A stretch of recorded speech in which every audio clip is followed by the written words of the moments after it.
Shalom. This is Bishop Nathaniel of Israel United in Christ.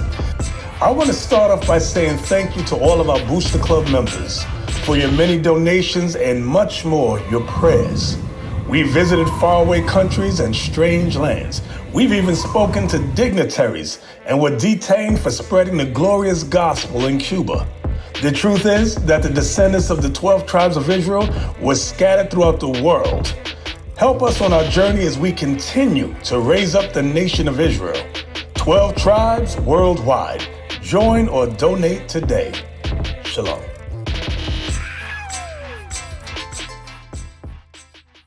Je suis haïtien. Oh, ok. Selon la Bible, haïtien c'est peuple bon Dieu. Haïtien, il n'y a pas africain, il n'y a pas haïtien. C'est israélite. Selon la tribu, selon la Bible, nous venons de la tribu de Moïse, la tribu de Lévite. Les vrais haïtiens, selon la Bible, sont des Lévites. Les vrais enfants d'Abraham, Isaac et Jacob. Pas Israël spirituel, pas Israël dans la foi, mais Israël de chair. C'est ce que Paul nous dit et c'est ce que la Bible nous dit. Donc ma soeur, ou même où c'est vrai petit bon Dieu. Pourquoi j'en parle verset 16, pas vrai? Car Dieu a fait le monde. Mais le monde là, c'est pas tout le monde. Le monde, c'est le monde Israël. Christ est mort pour un seul peuple. Pour qui ça? Parce que bon Dieu a fait alliance avec un seul peuple. Bon Dieu a créé toute nation, mais bon Dieu a fait alliance avec un seul peuple. C'est pour lui-même que Christ mourit. Donc, c'est pour ça que nous là, je dis, pour nous enseigner la vérité, la vraie compréhension des Écritures. Ce qu'on dit tant, pour l'expliquer, j'entends à verset 16. Est-ce que vous avez 2 minutes pour moi? Oh, ok ma soeur, j'entends à verset 16. J'entends à verset 16. Jean 3, verset 16. Donc vous tous chrétiens qui connaissent Jean 3, verset 16, nous allons donner la vraie compréhension de Jean 3, verset 16. Parce que Christ n'est pas mort pour l'humanité. Christ est mort pour son peuple uniquement. C'est vrai. Le livre de Jean, chapitre 3, et le verset 16. Car Dieu a tant aimé le monde qu'il a donné son Fils unique, afin que quiconque croit en lui ne périsse point, mais qu'il ait la vie éternelle. Ok, dans Jean 3, verset 16, nous avons 3 mots à identifier. On doit comprendre le quiconque aime et le monde. Il faut comprendre ça. Maintenant, on va rentrer dans le contexte. On va dans Jean 1, Jean 3, commence au premier verset. Pour avoir la bonne compréhension de Jean 3, verset 16. Le livre de Jean, chapitre 3, le verset 1. Verset 1. Mais il eut un homme d'entre les pharisiens, nommé Nicodème. Donc Nicodème était un juif, un pharisien, pas vrai? Lis. Un chef des juifs, qui vint, lui, après de Jésus, excuse-moi, qui vint, lui, auprès de Jésus, de nuit, et lui dit, Rabbi, qui veut dire maître, lis. Nous savons que tu es un docteur venu de Dieu. Ok, on campait là. Maintenant, il y a une conversation entre 2 juifs. On se parle, on va dire que toi t'es Jésus, moi je suis Nicodème. On se parle, on a une conversation. Donc nous sommes censés comprendre qu'est-ce qu'on dit. Si toi tu me dis quelque chose, il faut que je comprenne. Si je te dis quelque chose, il faut que tu comprennes. Il y a une conversation avec 2 juifs, 2 Israélites. Maintenant, va au verset 14. Verset 14. Oui. Et comme Moïse, la Christ est en train de parler de Moïse. Dis. Et comme Moïse éleva le serpent dans le désert, il faut de même que le Fils de l'homme soit élevé. Donc, Moïse, là on parle d'une histoire dans le désert. Donne-moi cette histoire-là. Parce que là, Christ va faire une comparaison avec ce qui s'est passé à l'époque de Moïse dans le désert. Donne-moi Nom 21, à partir du verset 9, je crois. Ok? Donc on va voir qu'est-ce que Christ veut dire par là. Pourquoi Christ est obligé de citer Moïse pour faire comprendre quelque chose à Nicodème. Lis. Le livre de Nom, chapitre 21, et le verset 9. Lis. Moïse fit un serpent derrière. Non, monte plus encore. Verset 6. Verset 6. Ouais. Alors, l'Éternel envoya contre le peuple des serpents brûlants. Pourquoi Dieu a envoyé des serpents contre le peuple d'Israël? Parce que c'était eux autres qui étaient dans le désert. Parce qu'ils étaient en train de murmurer contre Moïse. Ils étaient rebelles contre Moïse. Alors Dieu a envoyé des serpents brûlants contre le peuple d'Israël.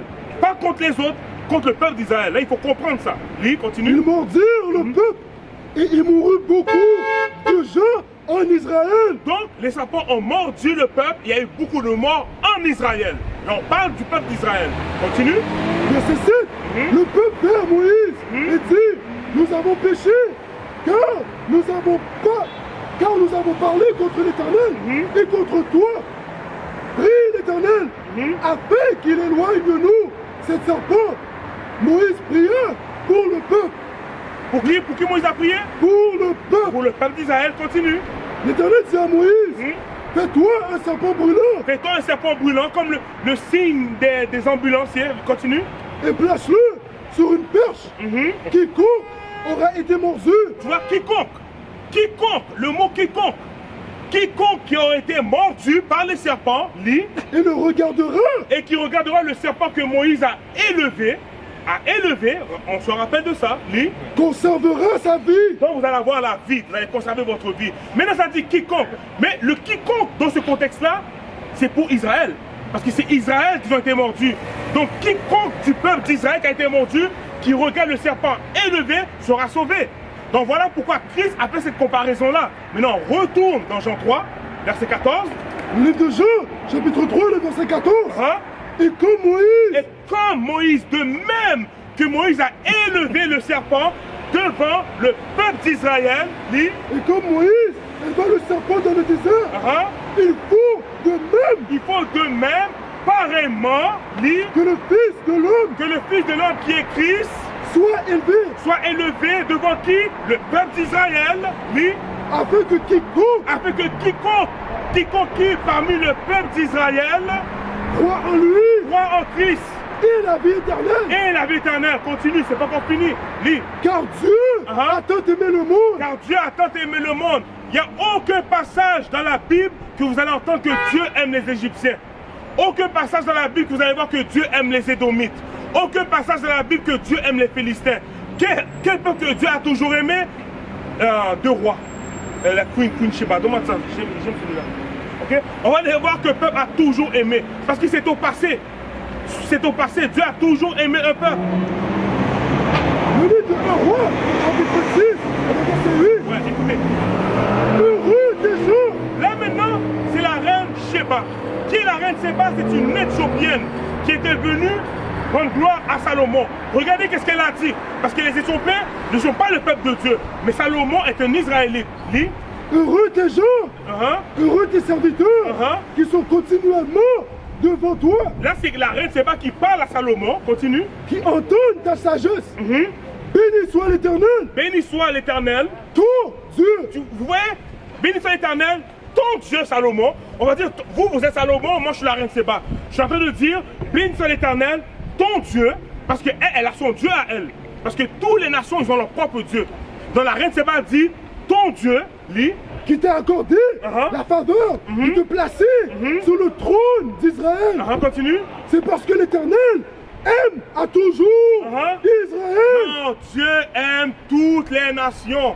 C'est parce que l'Éternel aime à toujours Israël. Dieu aime à toujours Israël. Voilà le peuple que Dieu a toujours aimé.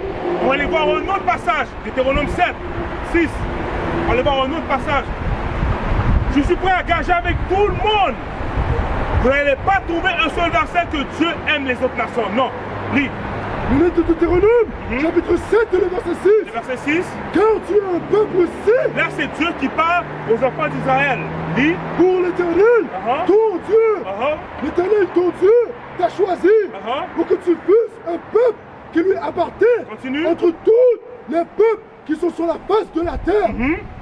Ce n'est point parce que vous surpassez en nombre tous les peuples que l'Éternel s'est attaché à vous et qui vous a choisi, car vous êtes le moindre de tous les peuples, mais parce que l'Éternel vous aime. Parce que l'Éternel quoi? L'Éternel vous aime. Parce que l'Éternel vous aime. L'Éternel vous aime. Dieu aime seulement le peuple d'Israël. C'est ce que la Bible dit, c'est pas mon interprétation. Maintenant, retourne dans Jean 3 maintenant. Jean 3 verset 16. Là, on a identifié quiconque. Quiconque se réfère au peuple d'Israël. Maintenant, quel mot que Dieu aime? Le peuple d'Israël. Maintenant, on va identifier le mot monde. Parce que le mot monde, c'est ça qui rend tout le monde confus. Le mot monde ne veut pas dire l'humanité. Parce que ma soeur, il y a du monde chez vous. Il y a du monde chez vous, pas vrai? Mais le monde qui est chez vous, est-ce que c'est toute l'humanité? Non. Donc ça ne veut pas dire que le mot monde veut dire tout le monde. On va aller voir des exemples par rapport à ça. Continue. Vas-y, lis. Le livre de Jean 3, le verset 16. Lis. Car Dieu a tant aimé le monde qu'il a donné son Fils unique afin que quiconque... Ok, le monde. Maintenant, on va identifier le mot monde. Est-ce que le mot monde fait référence à l'humanité ou ça fait référence au peuple d'Israël? Comment ça? Le livre de Jean, chapitre 18, le verset 20. Jésus lui répondit, j'ai parlé ouvertement au monde. J'ai parlé ouvertement au monde. Quel monde? J'ai toujours enseigné dans la synagogue. Quel monde qui était dans la synagogue? Les Juifs.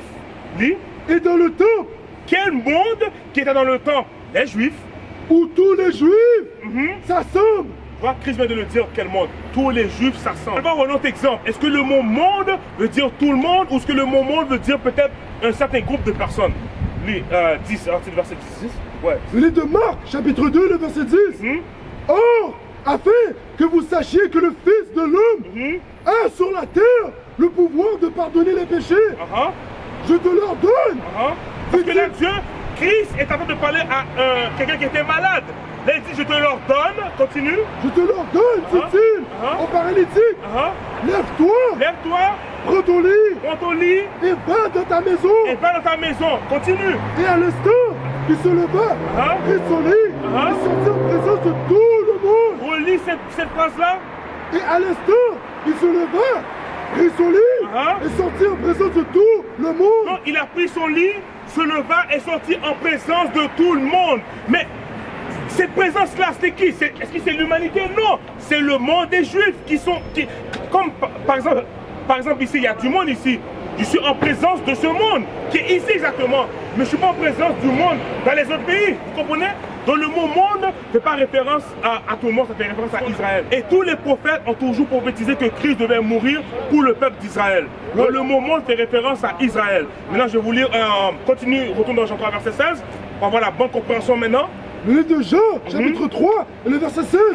Car Dieu a tant aimé le monde qu'il a donné son Fils unique, afin que quiconque croit en lui ne périsse point, mais qu'il ait la vie éternelle. Qui est l'éternel? C'est le peuple d'Israël qui doit croire et qui va hériter la vie éternelle. Parce que Dieu a fait alliance avec Israël. Ils ont brisé l'alliance de Dieu.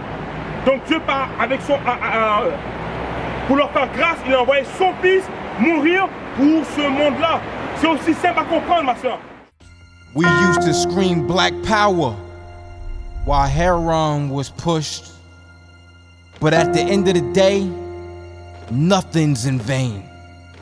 IUIC has been given a vision. The tents of Judah has risen. Many has attempted the mission, minor murmuring, omitting and missing the mark. Just reading that he had the flame of fire in his eyes gave us the spark. We on Paul's mission. We out on the road, purple and gold. From Mexico, Cuba, Haiti, Ghana, Sierra Leone. 144,000 boots banging, concrete crackling. These are our men repented at heart. The scriptures is proof. IUIC, we deliver the truth.